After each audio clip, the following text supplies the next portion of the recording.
E agora nós vamos falar sobre esse caso que tomou de conta da cidade de Teresina nos últimos dias. Após a morte de Francisco Felipe Oliveira Duarte ter sido confirmada nesta madrugada no Hospital de Urgência de Teresina, o velório aconteceu na tarde de hoje, com a presença de familiares e amigos que acompanharam todo o caso. O velório ocorreu no bairro Buenos Aires, na zona norte da capital, com muita comoção popular. E neste momento, o repórter Francisco José tem mais informações sobre essa situação trágica. Boa noite, Francisco. Olívia, muito boa noite para você, boa noite a todos os telespectadores do Jornal Cidade Verde. Exatamente. Esse fato, desde o último final de semana, vem chamando bastante atenção por vários motivos, né? Tanto pelas circunstâncias em que ocorreu, mas também pela revolta que tomou de conta da população teresinense, muitas manifestações também nas redes sociais. E mais cedo, nossa equipe de reportagem foi até a zona norte da capital, onde ocorre o velório do Francisco Felipe Oliveira Duarte, esse jovem que foi a segunda vítima fatal do acidente ocorrido na madrugada do último domingo no cruzamento das avenidas Nossa Senhora de Fátima com a Jockey Club, na zona leste aqui da capital piauiense. A primeira vítima, a esposa do Francisco Felipe, que infelizmente morreu na hora, não resistiu ao forte impacto, a essa violência, né, da colisão entre o veículo e também a motocicleta, que era pilotada exatamente pelo Felipe e que resultou nessa tragédia. A gente acompanhou exatamente esse momento de comoção de familiares, de amigos, de pessoas que aproveitaram esses últimos momentos para a cerimônia de despedida do corpo do Francisco Felipe Oliveira Duarte. Mais cedo, nossa reportagem foi até o local e ouviu pessoas próximas, amigos de infância, enfim, pessoas que há muito tempo convivem com a família e que relataram que o Felipe era um jovem principalmente alegre, um espírito festivo e também trabalhador. Vamos acompanhar. A gente sempre morou um de frente para o outro, né? Minha casa, atravessando a rua é a casa dele. Então a gente estudava ali no Santa Angélica, na Avenida União, e a gente ia a pé para a escola, a gente ia a pé para o ginásio da escola, a gente estudava na mesma sala, trocava muita zoeira um com o outro. Às vezes a gente era até colocado para fora da sala por conta dos professores de algumas bagunças. Então na memória só ficam os momentos bons, né? A gente jogava bola junto também no interclasse.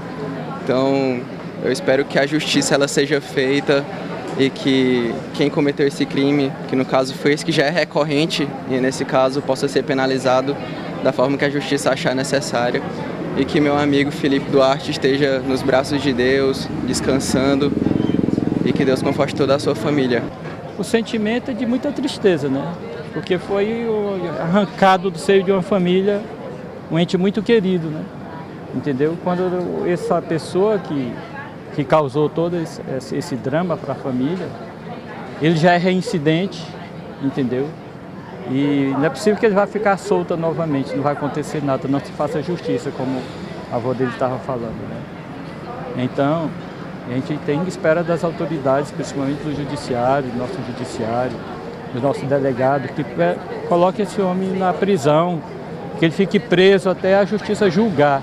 Não seja uma fiança ou alguma coisa que vai colocar ele logo em liberdade, não. Ele não deve nem mais pegar num carro, já que ele é reincidente. Aí será que vamos esperar matar mais alguém? Vitimar mais uma família? Nós vamos acompanhar agora o depoimento mais forte, que é exatamente da tia do Felipe, a senhora Josefina Oliveira, que falou com coração diante dessa tragédia que abala os amigos, as pessoas próximas, mas claro, especialmente a família que está arrasada com toda essa situação. Vamos acompanhar.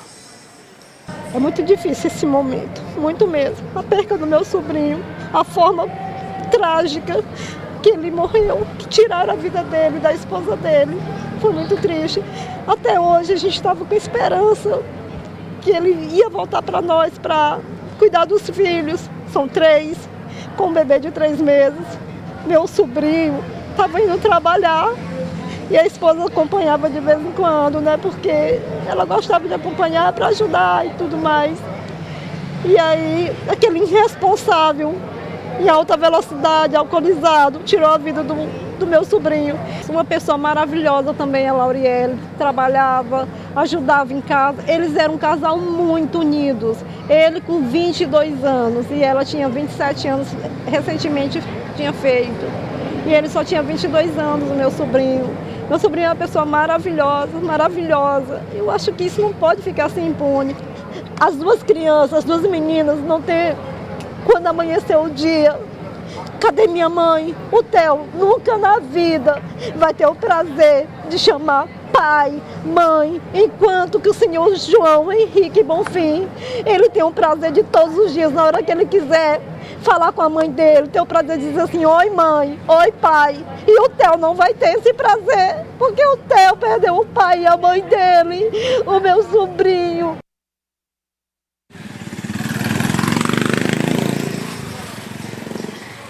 Bom, então esse é um depoimento muito forte. Na verdade, a família está exatamente nessa situação, desolada diante dessa ocorrência verificada no último domingo.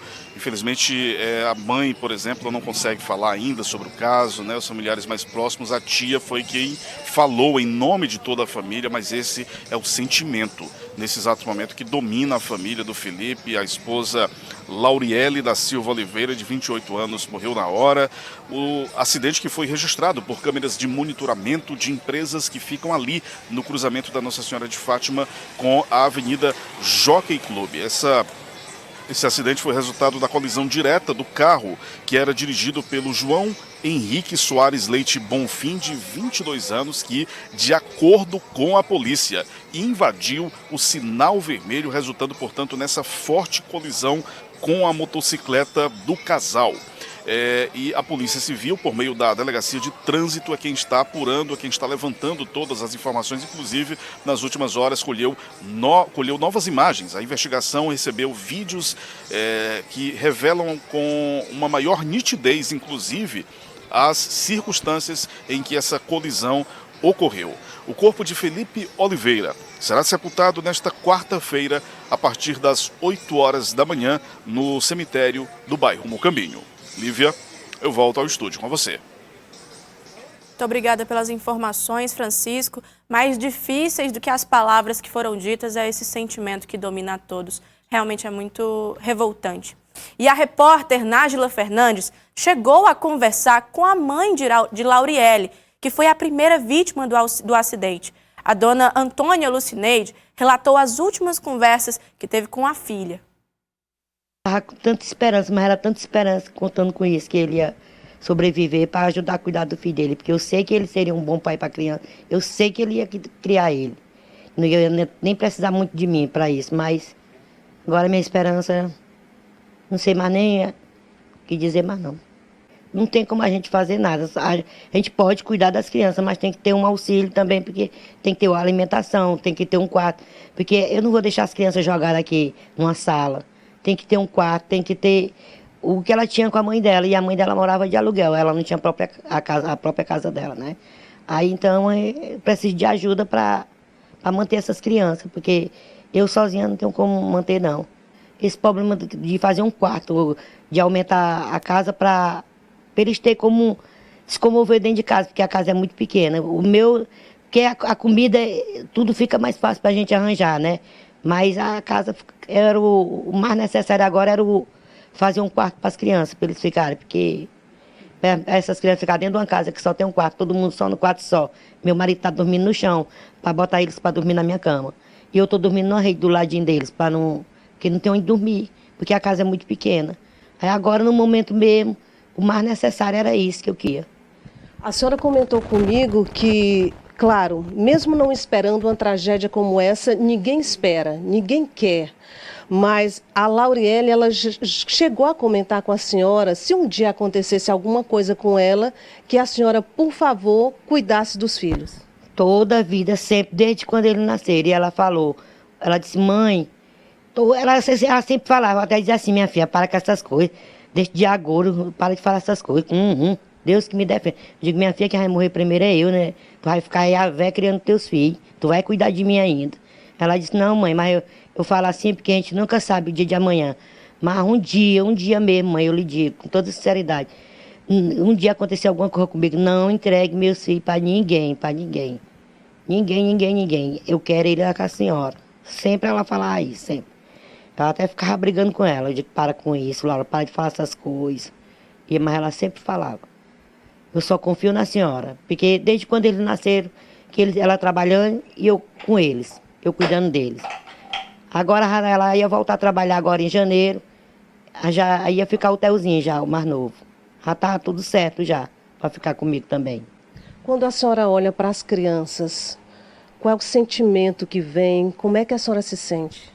Ah, mas eu fico arrasada, mulher, porque até quando eu era pequenininha, eu não gosto nem muito de olhar para ele, porque é meio que tá vendo ela, o jeito do menino, assim, o olhar dele. Ele, quando eu olho para ele fica olhando assim para mim, cissurado, olhando assim, eu fico me lembrando dela. Hoje de manhã, quando eu peguei nele bem, eu me acabei de chorar na mesma hora, porque é difícil. Porque eu já tive uma perca de uma filha, ainda hoje ela essa dor tá colada em mim. Essa é a segunda filha que a senhora perde? A primeira eu perdi, ela tinha 15 anos de idade, tá com 14 anos ela morreu. Não aguento não, meu Deus.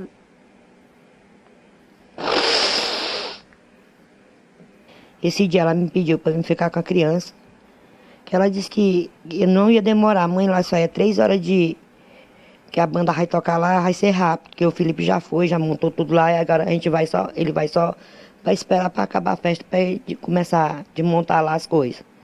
Chegou 4h30 da manhã, eu aqui rodando, esperando ela mandar notícia para mim, ela não mandou nenhuma mensagem. E a senhora já desesperada, sem notícia? Foi aí que eu liguei, vou ligar para ela, porque a mulher do ML atendeu o telefone dela que ela estava morta. Isso aí não foi um acidente, não. Isso aí foi um crime. Foi meio que pegar uma arma e sair atirando. Eu tenho... Ah, Maria, tem que dar certo, meu Deus. Tem que botar esse bandido na cadeia, porque não pode. Ele destruiu, não foi só a minha família, não. Ele destruiu a família do Felipe também. A família dele é grande, a família dele está destruída, está todo mundo desesperado. Desde o dia que aconteceu a morte da Laura, que eles aqui dentro de casa todo o tempo, chorando e em porta de delegacia para botar esse bandido na cadeia, que ele tem que ir para a cadeia e tem que pagar. Mas ele ficar na cadeia, a gente já está sendo feito justiça já, porque só não é tirar, porque a senhora sabe que hoje em dia esses crimes de trânsito não vai a nada. Mas o que eu espero é isso, justiça. Porque meu Deus, que quando as pessoas estão felizes tem que acontecer alguma coisa. Por quê? Porque eles estavam um casal tão feliz e agora, depois do nascimento do neném, mulher, mas era só felicidade mesmo entre eles dois. E entre nós também, não tem... E a filha mais velha, a de 11 anos, que a senhora disse que já tem um pouco mais de entendimento, quando a senhora pega ela chorando, quando ela pergunta pela mãe... Como explicar essa situação para ela?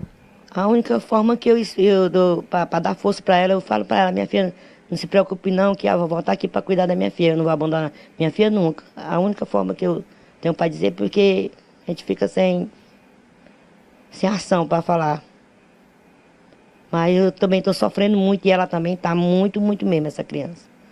Que ela já estava fazendo um tratamento, um psicólogo, agora é que precisa mesmo. Porque ela está sofrendo, essa criança. Ou seja, a senhora precisa de ajuda em vários sentidos. A gente está aqui na casa da senhora, a gente percebe que é uma família humilde, uma família simples, que realmente precisa de ajuda, já pensa em fazer bingo, rifas, pedir mesmo ajuda para conseguir dar algo melhor, um pouco mais de conforto para essas 3 crianças e para a família de um modo geral. Só o esposo da senhora atualmente trabalha? Só ele trabalha, só. Eu não trabalho, só é ele. Só um salário mínimo que a gente vive aqui dentro de casa. Porque quem ajudava, até quem me ajudava ainda aqui dentro de casa, era ela. Ela, além de trabalhar, morava na casa dela, mas ela ainda me dava ajuda aqui dentro de casa ainda, ela ainda me ajudava. Ainda fazia compra, me dava, dividia comigo. Às vezes ela dizia assim, mãe, a senhora tem alguma conta para pagar?